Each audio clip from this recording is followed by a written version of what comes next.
न नाम सदृशम पुण्यम, नाम से बढ़कर के कोई भी पुण्य नहीं। 1 किलो सोना, 10 किलो सोना, 10 करोड़ रुपया, जमीन, ये वो दुनिया की सब नाम के बराबर नहीं। आप कह रहे हो, तो मैं बोलते चले जा रहे हो, कैसे कह रहे हो कि हमने सुना है स्वर्ण का दान, अमुक दान, कन्या दान, अन्न दान, ये दान, वो दान। आप कह रहे हो कोई नहीं, तो प्रमाण से बात पुष्ट होती है। एक बार श्री सत्यभामा जी ने नारद जी के चरण पकड़े और कहा, प्रभु मेरे मन में एक बात है, पूछूं आपसे? उनका अवश्य पूछिए। बोले, जो बहुत प्राणों से भी अधिक प्रिय हो वो केवल हम ही को मिले, ऐसा कैसे हो सकता है? तो उनका शास्त्र प्रमाण है, जो प्रिय वस्तु हो उसे दान कर दो तो कई गुना बढ़ करके मिलती है। उन्होंने वस्तु शब्द बोला था। जो बहुत प्राणों से प्रिय हो और वो सदैव मेरे पास रहे वस्तु, तो उनका हमने शास्त्रों में, रचनाकारों में, महापुरुषों में ये बात देखी है कि वो कहते हैं कि यदि जो प्रिय वस्तु है उसका दान कर दिया जाए तो कई गुना बढ़कर मिलता है। अच्छा, क्योंकि भगवान सबके प्राण प्रिय है। रुक्मिणी जी के भी है, जाम्बवती जी के भी है, कालिंदी जी के भी है, और भी। तो सत्यभामा जी को लगता था निरंतर मेरे पास मेरे प्राण प्रिय, सबको लगेगा। तो उनका प्रभु फिर सबसे प्रिय श्री कृष्ण है। वो दान कर दो, सिद्धांत है। किसको दान करें? बोले, हम बाबा जी, इससे बढ़िया पात्र कहां मिलेगा, हम ही को दान कर दो।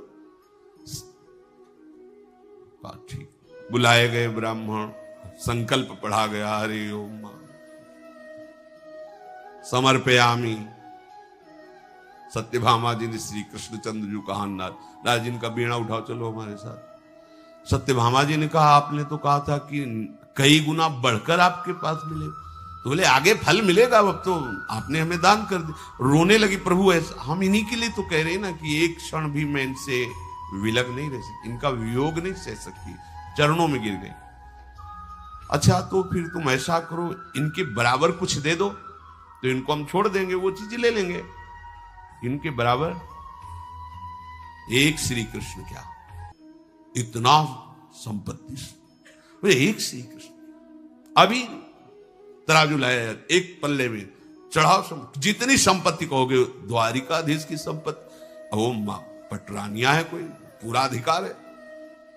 इसी को हटाने के लिए लीला की थी।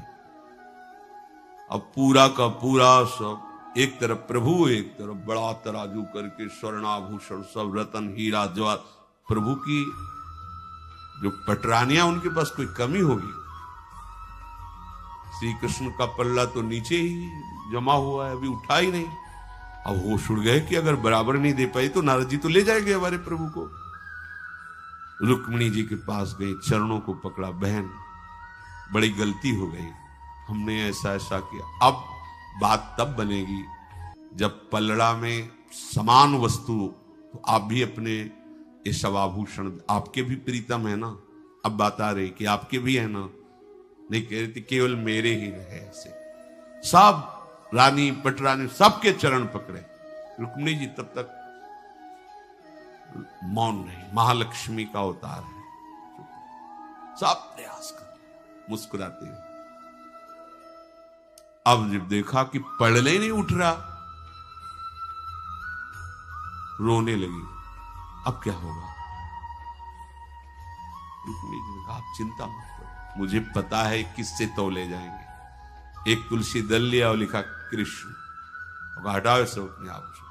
और जी ही ऐसे रखा, प्रभु का पल्ला हल्का हो गया, नाम का पल्ला भारी।